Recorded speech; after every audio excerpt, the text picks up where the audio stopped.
Abina's cries of anguish brought the villagers running. They found him cradling Jessica's lifeless body, rocking back and forth as he sobbed uncontrollably.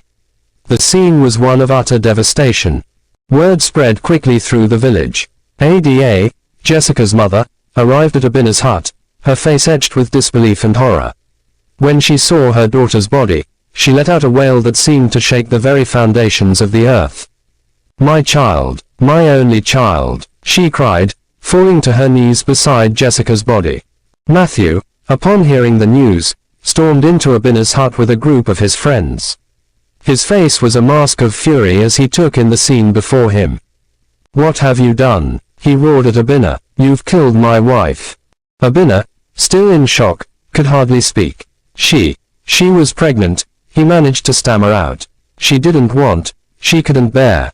Matthew's eyes widened in understanding, then narrowed in rage. "She was carrying my child, and you helped her kill it." The situation quickly spiraled out of control. Matthew's friends had to hold him back as he lunged at Abina, intent on violence. The small hut was filled with the sounds of shouting, crying, and accusations. In the midst of the chaos, the village elders arrived. They took charge of the situation, ordering everyone to calm down and step outside. They then began the process of investigating what had happened. As the truth came to light, the charm, the unwanted pregnancy, the desperate attempt to end it, the village was divided. Some sympathized with Jessica and Abina, understanding the desperation. Others condemned their actions, seeing it as a grave sin. Matthew, for his part, was beside himself with anger and grief. He had lost not only his young wife but also his unborn child. In his rage, he swore to destroy Abina and Ada, blaming them for turning Jessica against him. The days that followed were dark ones for the village. Jessica's funeral was a somber affair, attended by nearly everyone in the community. Ada was inconsolable, having lost her only child and facing an uncertain future now that her debt to Matthew remained unpaid. Abina was a broken man. He could hardly eat or sleep, haunted by the memory of Jessica's final moments. Many in the village shunned him, blaming him for his part in Jessica's death.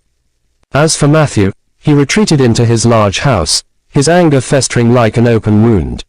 He began to drink heavily, lashing out at his other wives and servants. The once respected chief became a figure of fear in the village.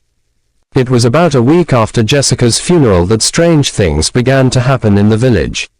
At first, it was small things, items moved from where they had been left, strange noises in the night, an inexplicable chill in the air even on warm days. But then, people began to report seeing Jessica's ghost. The first sighting was by a group of children playing near the big tree where Jessica and Abina used to meet. They came running into the village, crying that they had seen Jessica standing under the tree, her white dress billowing in a non-existent wind. Adults dismissed it as the overactive imaginations of children, but then others began to see her too. A woman drawing water from the well in the early morning light.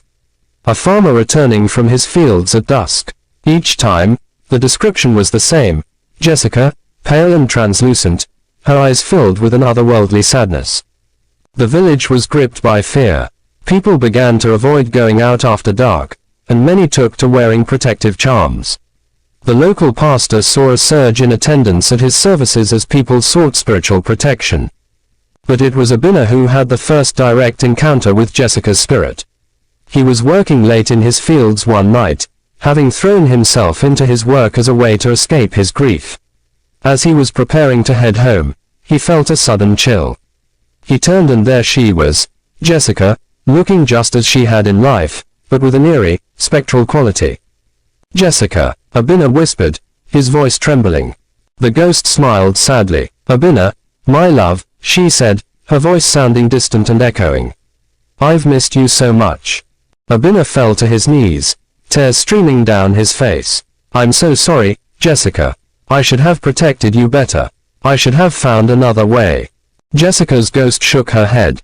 "It's not your fault, Abina. But I need your help. I can't rest. There's something I need to do." "Anything," Abina said. "I'll do anything for you."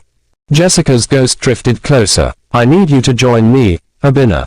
Take your own life, and we can be together in the spirit world." Forever, just like we always planned. Abinah recoiled in shock. This didn't sound like the Jessica he knew. No, he said firmly. Jessica would never ask me to do that. You're not her. The ghost's expression changed, becoming angry and twisted. With a horrifying shriek, it vanished, leaving Abinah alone in the field, shaken to his core. Jessica's ghost didn't limit her appearances to Abinah. She began to visit others in the village, particularly those she felt had wronged her in life. Matthew was her primary target. Night after night, the ghost would appear in his room, accusing him of causing her death. You used dark magic on me, the spirit would wail. You forced me to carry your child. You're the reason I'm dead. Matthew, already unstable from his grief and heavy drinking, began to unravel. He would wake up screaming, his body covered in inexplicable bruises and scratches. His wives and servants, terrified of the haunting, began to abandon him. The ghost's torment of Matthew escalated. Objects would fly across the room when he was alone. His food would inexplicably spoil. He began to hear Jessica's voice whispering accusations even when her ghost wasn't visible. Matthew's mental state deteriorated rapidly. He became paranoid, jumping at shadows and muttering to himself. The once powerful chief was reduced to a shell of his former self. One night, driven to the brink by the constant haunting, Matthew fled his house in a panic. In his confused state, he ran onto the road just as a speeding car was passing. The driver, unable to stop in time, struck Matthew. He died instantly. The village was shocked by Matthew's death, but many saw it as a form of divine justice. However, Jessica's ghost did not stop her haunting with Matthew's demise. She continued to appear to Abinah, each time trying to convince him to take his own life. We can be together, she would plead. Just like we always wanted. But Abinah, though grief-stricken and tormented, clung to his faith and refused. He began to spend more time at the church, seeking protection and guidance. The ghost, angered by Abinah's resistance, became more aggressive. She would appear to him at all hours, screaming and wailing, trying to wear down his resolve. Abinah began to lose weight, dark circles appearing under his eyes from lack of sleep.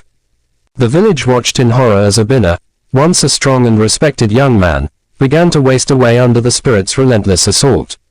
Weeks passed, and Abinah's condition worsened.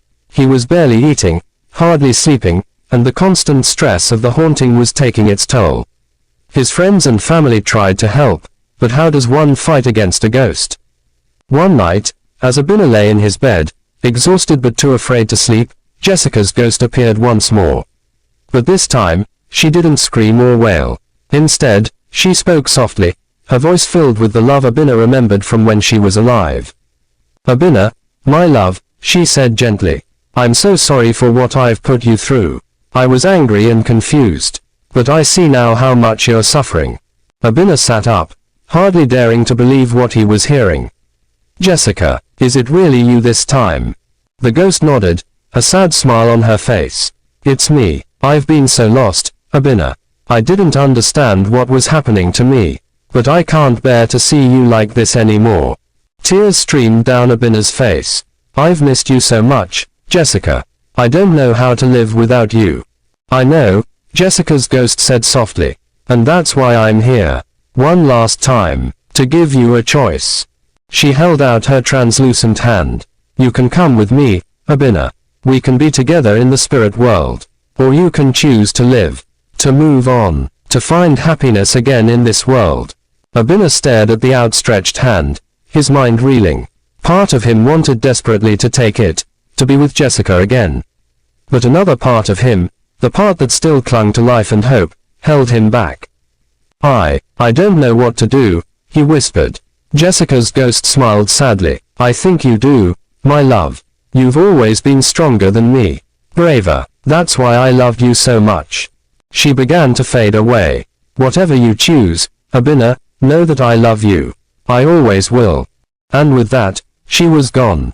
Abinah sat in the darkness, his mind churning with thoughts and emotions. He thought about Jessica, about their love, about all they had been through. He thought about the village, about his family and friends, about the life he could still have. As the first light of dawn began to creep through his window, Abinna made his decision. He reached for the small bottle of poison he had acquired weeks ago, in a moment of weakness.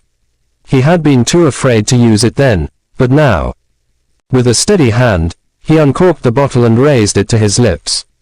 However, after Abinna drank the poison and died, his spirit was taken to heaven, and Jessica's ghost upon returning to the spirit world started to call Abinna. Jessica was informed by the gatekeepers of the spirit world that she can't be with Abinna because he was taken to heaven due to the fact he was righteous.